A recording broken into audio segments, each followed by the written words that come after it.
Today we're talking about management, managing others, managing ourselves, managing relationships. Welcome to the Junto Podcast. Excited to have you.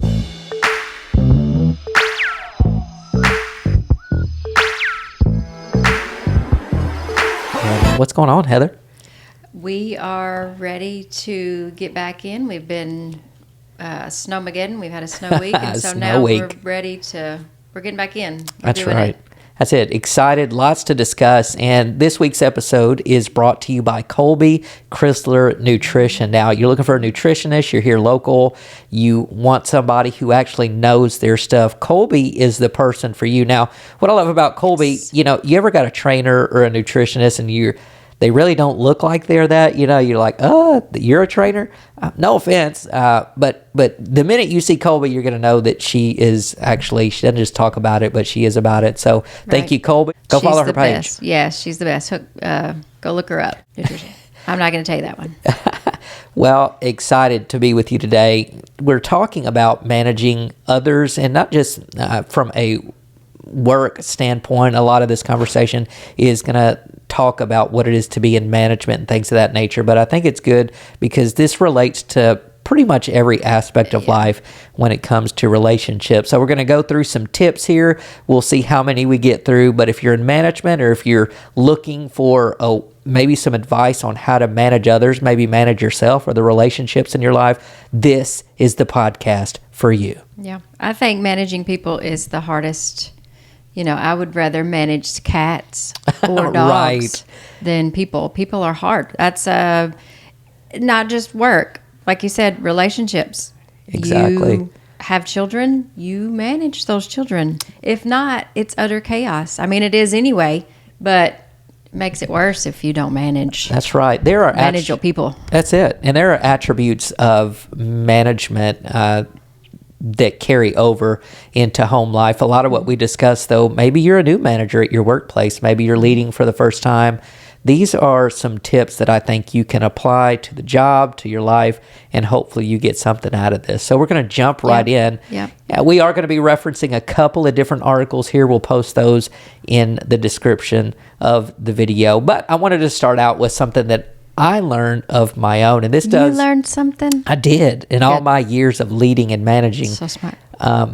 This is something that I kind of learned throughout the years when it comes to managing others, and had a job, sold insurance for several years, and we read a book as a staff. And one of the things that we really talked about and emphasized was sometimes it's not that you have the wrong people on your team, but it's just that you have them doing the wrong thing. And to break it down the way we discussed it, we read a book called The Energy Bus, and it was basically talking about part of being a good manager is putting people in the right spots. And what that means is you're going to have to learn their strengths, their weaknesses. You might have the right people on your team, but maybe they're just not doing the right things. Maybe they're in the wrong seats on the bus. And metaphorically, that's what this talks about, the energy bus.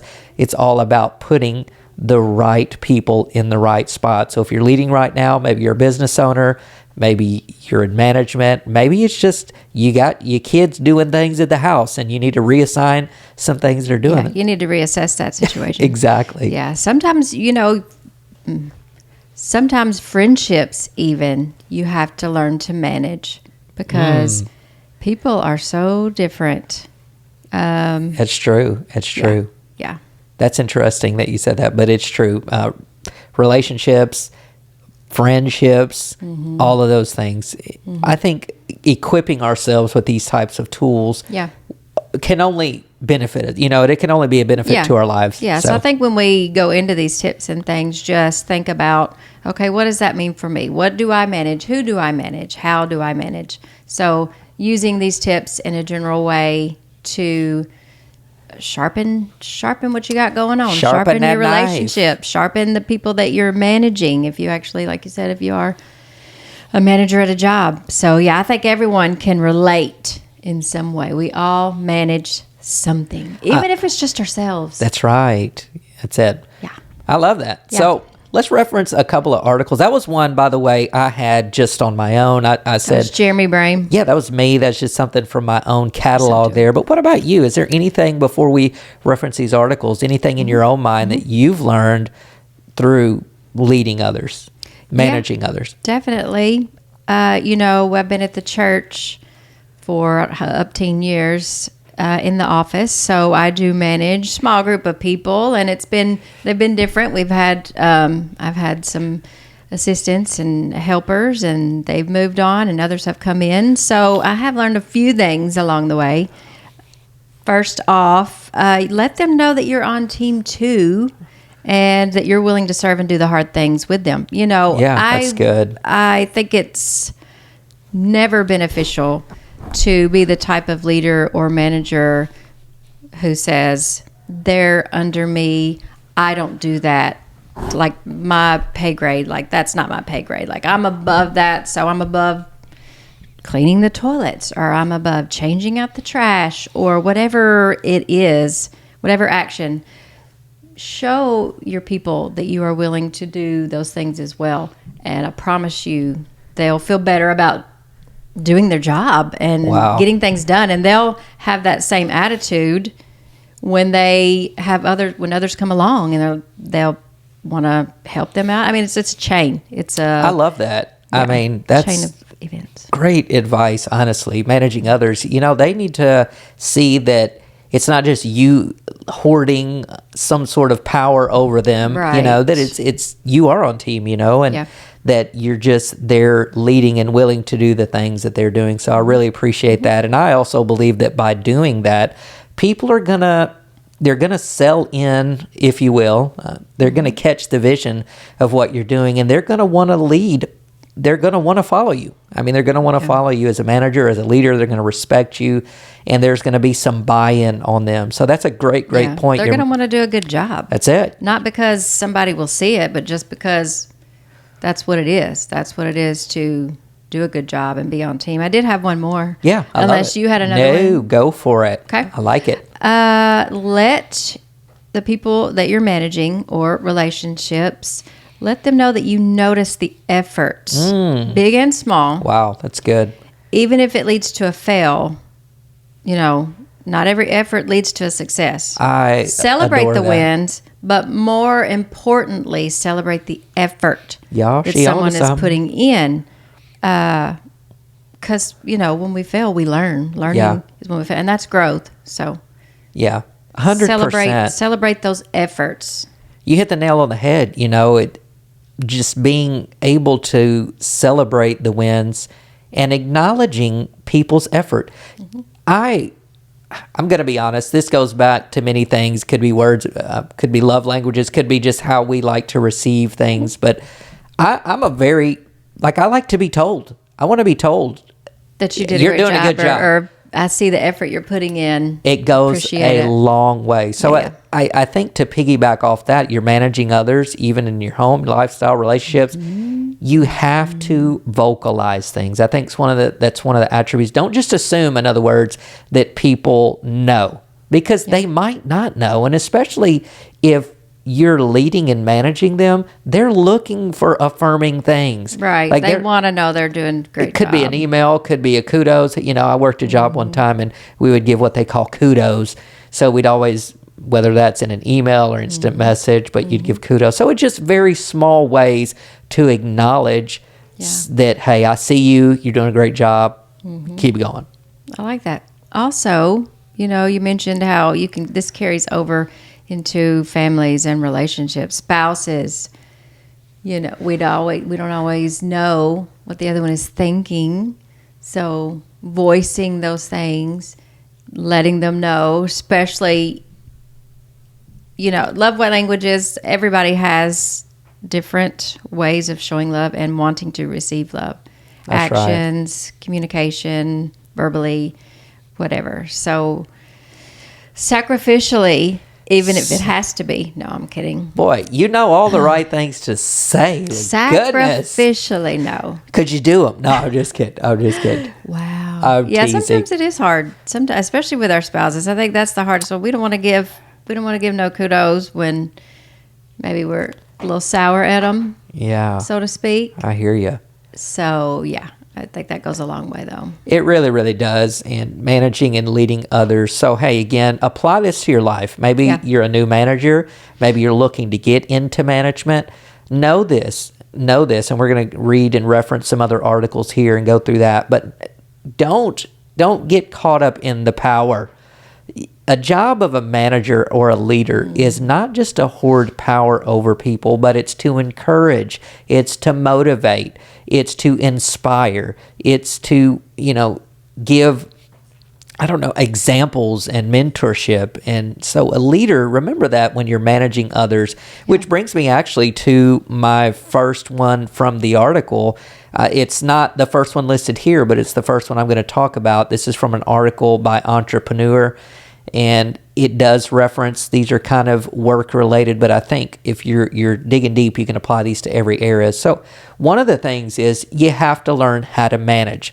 Directing people is not something that comes to many of us naturally, and there aren't many leadership courses that are truly worthwhile. But as a leader, you will need to defend the interests of your company and your people, and you will do so much better if you know the theory of negotiations, just knowing practical leadership tools, understanding that people are people, and they are people, and your job is not just to manage or hoard power over them. So learn how to manage. Love that. Invest in yourself as a leader. Do some research. Put some time into it.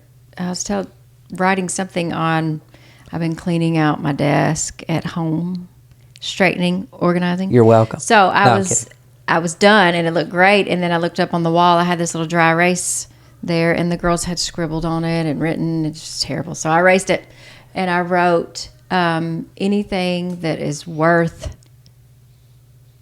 doing. No, that's not what I wrote. Anything that is worthwhile takes work. Yes. I think that's what I put. I like that. Yes. Took me a minute to get that out. But yeah. So it takes work, but it's worth it. Yes. So put forth the effort. So worth it. Yeah. I like that. Anything that is worthwhile takes work. I'm pretty sure that's what I wrote. Oh, so now she's second guessing. No, that sounds right. But you get the picture. You get what I mean. Yeah, I like it. It's going to come to you, and it's like, you go, wait a minute, that's not what I wrote. I'm pretty sure that's it. I'll check it. We'll put it in the notes later. Yeah, exactly. Cool. For those who want to know. It's still relevant. It's still applicable. Applicable. That's it. That's good. I like that. All right. You got another one? Which one did you skip around or something? It was the second one on the... Yeah. Okay. I got you. Okay. This is a good one. Okay. This is hard for some folks. Yes. Possibly me. Okay. More than likely. I like introspective. Admit your own and others' mistakes. Wow. Goodness. And we've talked about that a lot this year, that being truthful, telling the truth, being open serves everyone much more better than not. Absolutely. You mess up, own it. Own it in front of your employees. Own it in front of your children. Oh, my goodness. They will learn so much more. Oh, my gosh. By you being open and honest and saying, you know what, I did screw up there. I'm sorry. Apologize. I'm going to learn from that and move on. That's right. That's also growth. They learn so much more from that. And it says others' mistakes. If you're in management, sometimes you have to tell folks, hey, this isn't working, or I've noticed this. There's a way that you can say things getting the point across, but also in love. We talk a lot about truth and love. And this is one of those areas. Everybody makes mistakes. Well, and the crazy thing is, it's much easier to acknowledge and talk about our own mistakes than it is to call someone out on theirs. At least for a lot of people. Now, there are some people who that's all they do is call you out for stuff you've done and won't acknowledge their own. But for me personally, it's a lot easier for me, and I think a lot of people are like this. It's a lot easier to acknowledge our own mistakes and harder to call people out. Now, keep in mind, there's a right and wrong way. Listen, it is for the benefit of the people to correct them. There's nothing wrong with that, especially if it's job related. They're not doing something. They're not meeting a standard. Even if it's an attitude issue, that's a hard one to confront and deal with, because that's not a process issue. That's a heart type Yeah, combo exactly. that has to happen. That's harder, I think, than, But there's a gracious way to do it, That's it. That's it. and you have to find that way. I really like what it goes on to say here. It says public recognitions of your faults. Keep in mind, we're talking about management, so we're talking about what it is to be a good manager. Public recognition of your faults has a truly magical effect. The team will gain a clear understanding that it's not scary to make mistakes and that mistakes are absolutely normal. Once they understand that making mistakes doesn't mean ridicule, they become more courageous. Listen here, they become more courageous in their work, take responsibility, and take risks more often. All this, in the long run, gives strong competitive advantages to you and those you manage. So remember, that's good. as a manager, you wanna find the strengths of your team. Come on, you want to encourage them. You want to see the best. You want to see them rise up. So do that as you're going to work. Those of you in management, leading others, think about that. Think about the attributes. And if you mess up, own it. You're only gonna it's only gonna make you more real, more human. Yeah. They're gonna want to follow you. So Right, definitely. I love that. yep, I like that. Yes. Protect your people. Protect your people. Wow. This says, pertaining to management, you have to be the shield that takes all the impact. Goodness. Yeah. If someone wants to criticize your employees, let them do it to you, and you'll figure out what to do within your company. Wow, that's good. Instead of having someone come in who they don't know, they don't trust. Yeah. Speaking, that's with anything. That's speaking into someone's life. That's right. If someone if you have a true relationship, there's trust there. There's a safeness. Yeah. So I think speaking into someone's life, you've got to have that. I think it's vital. Well, yeah, protecting your people too. I mean, we're talking about attributes of good managers, good leaders, and this is one of them. Protect your people, be the front man. A lot of people think that managing and leading is all the fun stuff. It's all the power. But in reality, leaders, they're going to be the first ones to take the hit. They're going to be the ones to take the responsibility. It's going to fall most of the time on the leader. Right. So you want to make sure that you're protecting your people, and that at the end of the day, the buck stops with you as a leader, as a manager. Right. And that's just the way it is. So I like that. Remember, these are things that can help you build your team. And it's also going to build integrity into you. You're going to be the one where people want to work for. They're like, man, I wanted to work for so-and-so. I wanted to work for them. Yeah. Like they have really established a culture in their department so all of those things. Yeah. Very, and your very. people know that you have their back. Yes. Regardless. I love it. It's important. You had that one. I wanted to back up one, so to speak. It's the one right before the one you mentioned.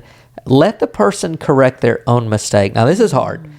Most managers, a lot of leaders are type A personality. And what that means is they're kind of bold. They want to kind of correct and be the ones. There are occasions, though, where you have to let the person correct their own mistake. Now, it doesn't mean you don't talk to them about it or bring it up, but it just means, okay, give them that information and give them time to adjust and make the correction and revision. It goes on, it says, there's no need to show how genius you are at the cost of exposing one of the employees in a bad light. Instead, it is better to write that person directly and tell them where they made a mistake, discuss the solution, and let them correct it on their own behalf. Now, here's the advantage to doing that. Not only are you gaining their trust by not calling them out, but you're also giving them an opportunity to grow. And that's what good leaders do. Yes, that's perfect. I love that. Yeah. Definitely. Yes, that's how they learn. That's right. That's how we learn as people. That's it. We mess up and we have to learn how to fix it, because if we have someone who comes in, mom or dad, always boss, fixing everything, fixing it, then we don't have to learn for ourselves. We don't get that growth. We don't get that experience. So honestly, as a manager, you're taking that from them. You're taking that. What is that? Well, at Why the beginning you said we're managing families as part of this too, and what you're saying is right. That's why I really believe that sometimes when you do it for them, you can become an enabler of things that are, and you're taking away those growth opportunities. So just hearing you say all this stuff, I'm like, now you see where I'm coming from. Very good. Trying to do better with my teenage daughters. Is that what you're talking about? Oh, wait, I wasn't going to say anything. Woo, Woo. yes. Yeah, amen. Yeah. Trying to let go a little bit. Well, Let them do their thing. But what happens when you let go and they just don't do anything? Well, then I think in some instances, Kick them out of the house? they just have to learn the hard way. I mean, Kick them in the streets? growth sometimes, most of the time, a lot of times comes by suffering, unfortunately. And it's not that we want people to suffer, especially our own kids. However, ask yourself this: how are you serving them best and making sure that they're going to be able to survive on their own? And ultimately, that's what we want to know as parents, is that once we cut them loose, that they can make it in this world. So keep that in mind. I know it's hard, especially as parents. It's hard to let go. And remember, these are management things, but families can be a thing to manage, and it can be hard with that. So we want to do what's best. Yeah. Find that area for you that works. Right. That could be anything with their grades. True. Learning how to drive. Yeah. Doing All stuff sorts for of them, things. getting them out of stuff where they're really not learning. And then they're not learning the Rescuing consequences. them. Yeah. Right. See what I'm saying? It's true. Yeah. I see what you're saying. Amen. All right. I see it. All right. What you got? Yes. This, I was actually, I don't know if I'm going to say this one. I had one that popped into my head. Oh, please. Yeah, My let's own. go. Let's go with them. Communicate with your people. Oh, wow. Don't leave them in the dark. Yes. Even if it's a, hey, how's your week? Little check-in. Always little check-ins. Letting them know that you still are aware that they exist. It goes so freaking far. It does. My gosh, one It little does. thing. Just leaving Communicate. people in the dark. And it's like, well, and here's what happens when you don't do that. Your people underneath you are going to start saying, well, they don't care, so I don't care. And it Right. rubs off. It really does. They're like, Right. well, they're not putting any effort into it. I'm not going to put any effort into it. Right. Even though there's an expectation for people to do what they're supposed to do, I promise it starts from the top and it trickles down. So you have to communicate. You have to show. And if they don't think you care or see that you care, actions speak louder than words. Then they're gonna take after you as the manager. They're gonna have the same attitude you have. That's it. Point blank, period. That's it. Just simple communication can fix so many things and prevent so many issues from happening. You're saying a lot. Yeah. You're saying a lot. I agree. Preventative measures. Preventative measures. That's Right. exactly right. Yeah. Did you have one? Yeah. This is hard. One of the ones listed here, and this is not necessarily mine, but trust your employees. Your employees are paid specialists whom you hired because of their knowledge and skills. Trust them. No need to double check their work all the time. No need to micromanage what they're doing.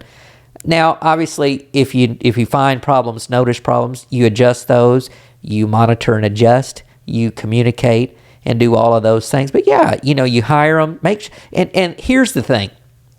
You can get to that point to where they're doing it on their own if you ensure you've trained them as the leader the way they need to be trained. So it's not cutting corners or not cutting short, but you make sure that you've invested and done what you are supposed to do as the leader manager first. And then when you do that, you know that you've given them the right tools and skills to do their job productively, effectively, efficiently, and all those things. Yeah, that's good. That's like this next one that I was going to read. It's exactly, the team must be able to work without you. Ooh. If you've done your job training, educating, Right. spending time, modeling, Wow. then they should be able to, in your absence, Yes. do the things that they need to do. I mean, that's employees, that's children, like we just Yes. talked about. If we let them learn and go through the learning process, Right. then they have the tools that they need to survive in the real world. Or your employees have what they need, the tools and skills that they need to perform without you. We are not infinite people. Right. Yeah, exactly. Something could happen. You could be out of work. I don't know. You just never I know. don't even want to come up with scenarios, but Right. weeks, months, whatever. Make sure your team has what they need, the knowledge, the resources, the skills, and ability to know what to do to gather those resources Amen. in the event that they don't. I love that. That's it. That's good.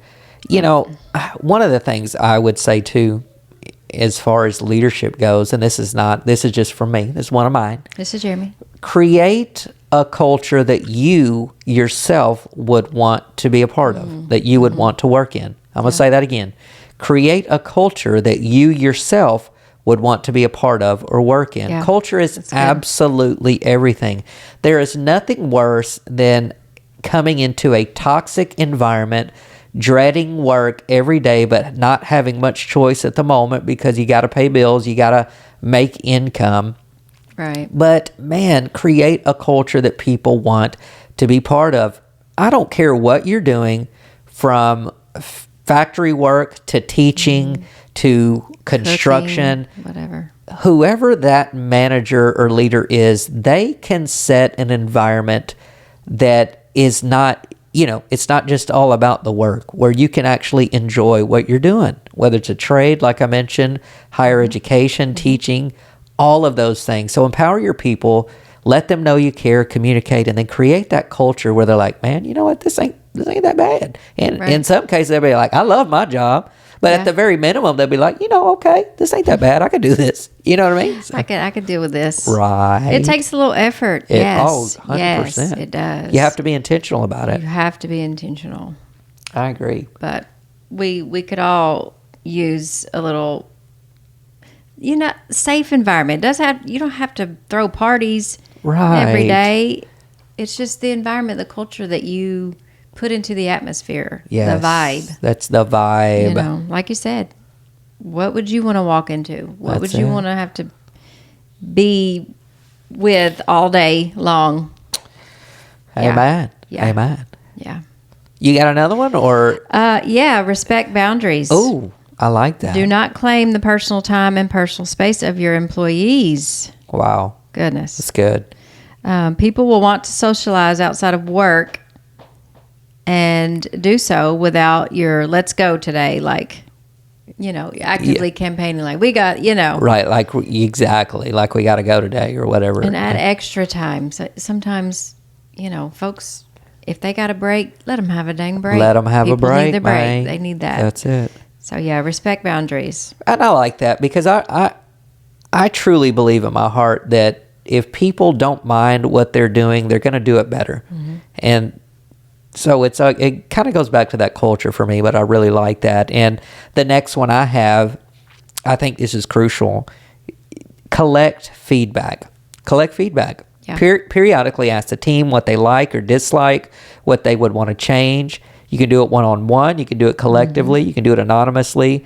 Preferably all of the above at some point. Some people are, we got different personalities. That's the thing about leading, too.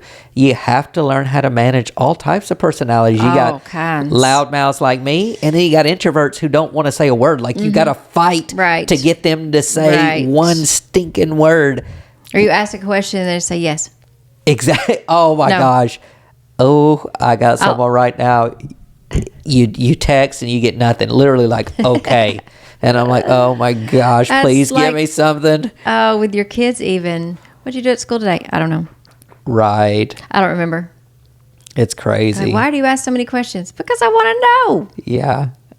But unreal. All types. And it takes all types is the thing. It really to make does. the world go round. So finding the balance with all of these people and managing this, whatever group it is that you're a part of, however that looks for you. Yeah. It is a balance. It is definitely a balance. It does take work.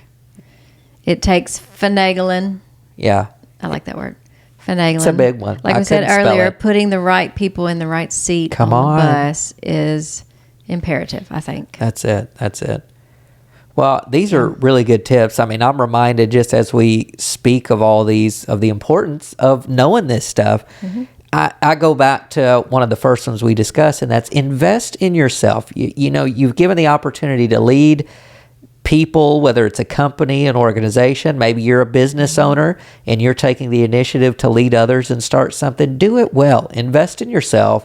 give yourself the tools and resources you need to become a good leader. And remember, these are all great tips to managing others. And at the end of the day, the last one listed on here is really, honestly, the buck stops with you as the manager. So that means you're going to have to take all the blame at some point, or in some cases, even if it's not the way it is, the buck stops with you, because as the manager, as a leader, it's your job to ensure that the people under you have what they need to do their jobs, do it right. Now, we all know we got rogue employees that no matter what you do, rogue. They're wild. Rebellion. It don't matter what you do. Revolution. They're not going to catch the vision. They're not. I think it's a very small population, but it is something you're going to have to deal with. And in those cases, here's what I would say and recommend. You just continue to lead with sincerity, with integrity, making sure what you're doing is done with excellence and that you've tried. And in that moment, if you still have someone that's just not catching it, maybe you've even moved them around. They were on the wrong seat of the bus and you thought you moved to the right one. They're still on the wrong seat. But unfortunately, I have to say this, part of leading is knowing when to let go as well. Right. So that's a hard management lesson, but one you can do as long as you're doing it with integrity and you're doing it in the right way. So yeah. And I think one of the biggest things that we had talked about to sum it all up is creating that environment where there is trust, where they can come to you with ideas to help, for the betterment of the company. They can come to you with ideas of, hey, that's not working. Just having that open, open environment. Dialogue, that's right. Yes, exactly. Where it's safe to do that, I think for everyone is key. Amen. Very key. Well, these were really good. I was reminded, just as a leader myself who, I manage a grant, manage people. So these are really, really good tips. So really appreciate it. Hope you got something out of this. Remember, Jesus is the way, the truth, the life. And you can always visit us at juntopodcast.com. Pick up a t-shirt or a hat while you're there. And we'll see you next time right here on the Junto Podcast. Be blessed. Yeah.